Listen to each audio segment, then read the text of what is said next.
दोस्तों, आज हम यूपी बोर्ड परीक्षा 2025 में आए हुए सभी पेपर्स को सॉल्व करने वाले हैं, जिसमें मैंने आज का जो सेट चुना है वो है सीजे 2025 के अंदर जितने भी सेट होंगे हम उनको क्रम बाई क्रम बढ़िया तरीके से एकदम और इजी तरीके से हल करने वाले हैं। अगर आप चाहते हैं कि हमारी भी यूपी बोर्ड परीक्षा में बेहतर परसेंटेज बने तो आप चैनल से जुड़ जाइए, क्योंकि मैं आप लोगों के लिए यूपी बोर्ड परीक्षा 2026 बहुत ही ज्यादा जबरदस्त तरीके से कराने वाला हूं। दोस्तों, बोर्ड परीक्षा 2025 सेट सीजे का पहला प्रश्न है, जिसमें मैं आपको बहुविकल्पीय प्रश्न हल करा रहा हूं। ध्यान दें, किसी बिंब का अवतल दर्पण द्वारा बना प्रतिबिंब आभासी, सीधा तथा बिंब से बड़ा पाया गया। बिंब की स्थिति कहां होनी चाहिए? तो ध्यान देना, बिंब से तात्पर्य है हमारी वस्तु। तो आए थोड़ा इसके बारे में जान लें। पहले तो ध्यान दें, अवतल दर्पण चित्र बना दिया मैंने। अवतल दर्पण, ये इसकी मुख्य अक्ष है और ये इसका ध्रुव, और मान लो ये वक्रता केंद्र और ये इसका फोकस है। तो ध्यान देना कि भाई सबसे पहले थोड़ा हम इसके बारे में जान लें अवतल दर्पण के, कि जब हम दर्पण के सामने खड़े होते हैं तो हमारा चेहरा कभी बड़ा दिखाई देता है और कभी छोटा दिखाई देता है। यह निर्भर करता है कि भाई हम दर्पण से कितनी दूरी पर खड़े हैं। दर्पण का फोकस यानी दर्पण से आने वाली किरणों को इकट्ठा करता है। यदि आप दर्पण के फोकस के बाहर खड़े हैं, यानी कि दर्पण का फोकस यहां है और आप इसके बाहर खड़े हैं, तो प्रतिबिंब उल्टा व छोटा दिखाई देगा।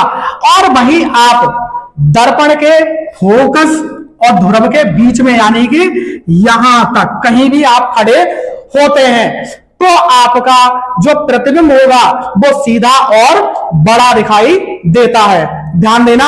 और यही इस प्रश्न में पूछा है कि भाई प्रतिबिंब आभासी, सीधा तथा बिंब से बड़ा दिखाई पड़ता है या बड़ा पाया गया है। तो ये कब संभव है? जब वस्तु दर्पण के ध्रुव तथा मुख्य फोकस, जैसा कि मैंने अभी बताया कि जब वस्तु मुख्य फोकस और दर्पण के ध्रुव के बीच रखी होगी तभी ये प्रतिबिंब इस तरीके का कुछ बनेगा। तो ध्यान देना, इसमें ऑप्शन डी ठीक होगा, बिल्कुल सही आंसर ऑप्शन डी बिल्कुल इसका। दूसरा प्रश्न है, किसी गोलीय दर्पण तथा किसी पतले गोलीय लेंस की दोनों की फोकस दूरियां -15 सेंटीमीटर, तो बताइए दर्पण तथा लेंस संभवतः किस प्रकार के होंगे? तो इसका आंसर इस प्रश्न में ही छिपा हुआ है। तो ध्यान देना, मेन चीज इसमें है कि जो फोकस दूरियां हैं वो माइनस की है, और माइनस की फोकस दूरियां हम जानते हैं अवतल लेंस और अवतल दर्पण में ही होती हैं। तो ध्यान देना, इसका ऑप्शन ए बिल्कुल ठीक होगा। तीसरा प्रश्न है, किसी शब्दकोश में पाए गए छोटे अक्षरों को पढ़ते समय आप निम्न में से कौन सा लेंस पसंद करेंगे? तो भाई छोटे अक्षर, ध्यान देना, छोटे अक्षर, तो छोटे अक्षरों को पढ़ने के लिए कम फोकस दूरी वाले उत्तल लेंस का उपयोग करते हैं। तो ध्यान देना, कम फोकस दूरी, इसमें तो दूरियां दे रखी हैं। अगर आपको दूरियां ना दे और फिर भी इस तरीके का प्रश्न पूछे तो आप किसे सेलेक्ट करेंगे? कम फोकस दूरी का उत्तल लेंस। तो ध्यान दें, ऑप्शन में 50 सेंटीमीटर फोकस दूरी का उत्तल लेंस, 50 सेंटीमीटर फोकस दूरी का अवतल लेंस। तो इसमें सबसे कम फोकस दूरी का उत्तल लेंस है 10 सेंटीमीटर फोकस दूरी का उत्तल लेंस।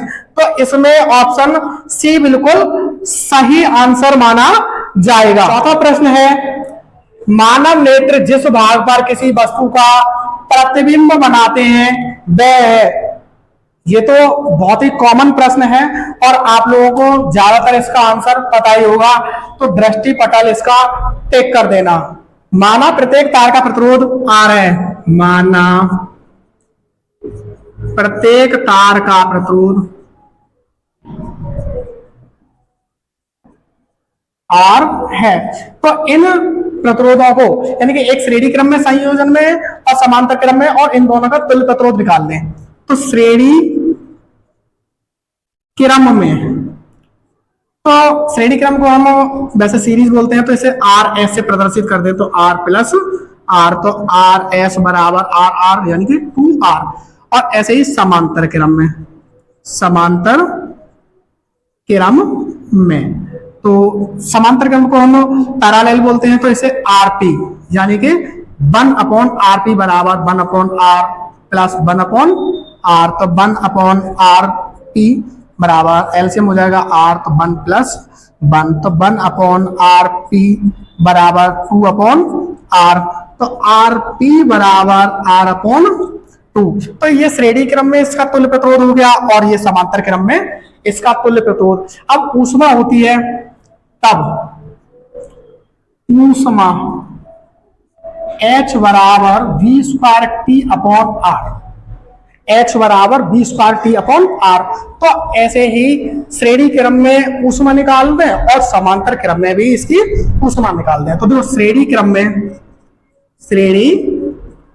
क्रम में उत्पन्न ऊष्मा, तो श्रेणी क्रम में जब हमने प्रतिरोध को RS माना है तो ऊष्मा को HS बोलते हैं, तो v²T/r, और R का जो मान है श्रेणी क्रम में तो इसको RS बोलते हैं, तो HS बराबर v²T/RS, और RS की जो वैल्यू है वो हमने पहले ही निकाल रखी है, तो देख दे RS बराबर यानी कि 2r। ऐसे ही समांतर क्रम में, तो समांतर क्रम में उत्पन्न ऊष्मा, तो समांतर क्रम की ऊष्मा को HP से बोलते हैं, तो इसको बोलते हैं v²T/rp, तो v²T/rp। ध्यान देना rp और rp की वैल्यू आप निकाल चुके हो यहाँ r/2, तो r/2। तो इसको हल करें, सॉरी HP बराबर, और तो HP बराबर ये हो जाएगा 2v²T/r। प्रश्न में पूछा है कि श्रेणी क्रम और पार्श्व क्रम संयोजन में उत्पन्न ऊष्माओं का अनुपात, इसका मतलब HS अनुपात HP अर्थात HS/HP बराबर, ये जो मान है इन मानों को लगा दें, तो v²T/2r और HP, तो 2v²T, तो 2v²T/r, तो इसका गुणा इसके साथ और इसका इसके साथ, तो HS/HP बराबर v²T/r/2r/2v²T।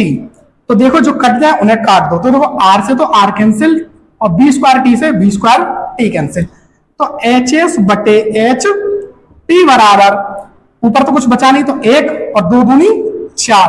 अगर हम इनके रेशियो की बात करें तो HS अनुपात HP बराबर 1/4 है, और आपके पास अगर पेपर है तो आप पेपर में ऑप्शन देख सकते हैं, तो ध्यान देना इसका राइट आंसर 1/4 होगा। दोस्तों छठा प्रश्न है, विद्युत धारा उत्पन्न करने की युक्ति को कहते हैं, तो जनरेटर, गैल्वेनोमीटर, अमीटर और मोटर, ऐसे विकल्प को ध्यान से और पढ़ के लगाना। पूछ रहा है कि विद्युत धारा उत्पन्न यानी बनाने वाली युक्ति को, तो गैल्वेनोमीटर, अमीटर और मोटर गलत है, सही होगा जनरेटर यानी कि डायनेमो।